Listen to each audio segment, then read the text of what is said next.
I thank the chairman, and like too, I want to get to the seminal issues on financial services, but let me just touch initially on the issue with regard to the IRS.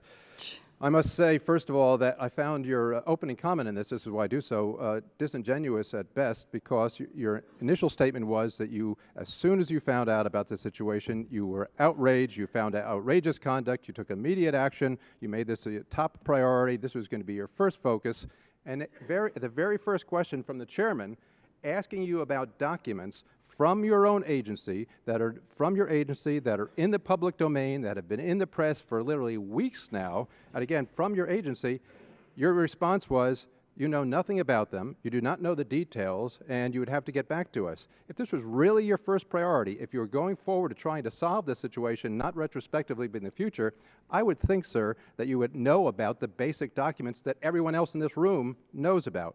But that's a rhetorical question. We can judge for ourselves whether you are really trying to fix this for the future a priority. If I could respond, my time is limited.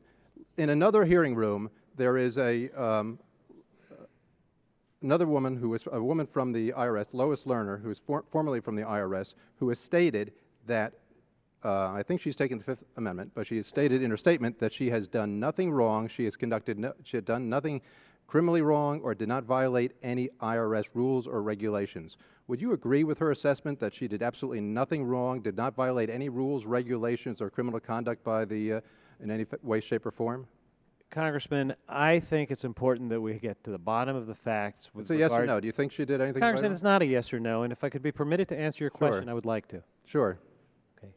You've asked me a question which we have a new acting commissioner who's taken office today. Right. Who's beginning today to get to the very bottom of who should be held accountable.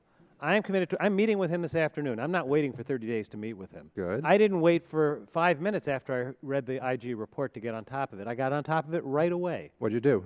What did I do? I got the wheels in motion to get a new IRS commissioner in there as soon as possible, which is beginning today. Well, you fired someone immediately. Here in the case, whether you knew whether he did anything criminally wrong, violated any regulation whatsoever. So you're able to make that decision. Congressman, I think that if you're talking about an agency where an IG report makes clear that there was behavior that was totally unacceptable, in order to restore confidence, you begin at the top. We needed a new head of the IRS, which we have as of today. We are going to get to the bottom of it. Anyone who is accountable will be held accountable. Okay, so you don't know whether she did anything wrong or not. Congressman, I'm going to wait to have all the facts. I don't have all the facts. We have to make decisions. But you were able to make a decision to fire someone without knowing whether he did. I knew the fact that he was the acting commissioner of an agency. Well, what position did she have? You know, I think that as the head of an agency, there was a standard that is unique. Yeah, but do you know frankly, what position she had? Even if there's no wrongdoing at the head of the agency, I think it's the right action. Do you know what position she held? Yes, I do. And it is, or was? She is the deputy commissioner in this area. In this area.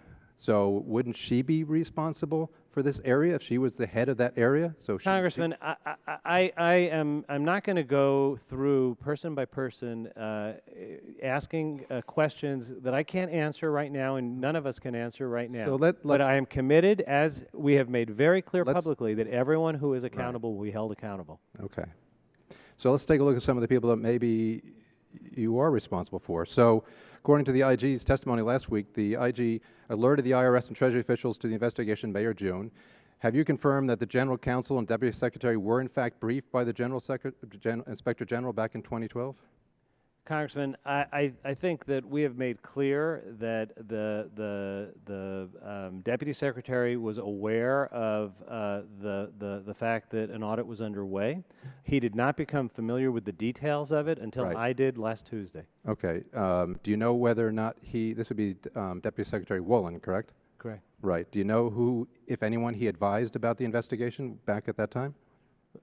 We have, over the last few days, made clear that there were, as appropriate, conversations amongst staff where the fact of an investigation was clear, and subsequently in the last few weeks, as draft reports were being either the facts in them or the reports themselves were available, that there were conversations. Did he but there was no action taken by anyone in the Treasury Department in any way to interfere with the Inspector General's report, and that was the #1 goal and responsibility. I understand why you don't involve there. Did he contact the IRS commissioner and advise him to correct the false testimony that the commissioner had given to Congress just a month before?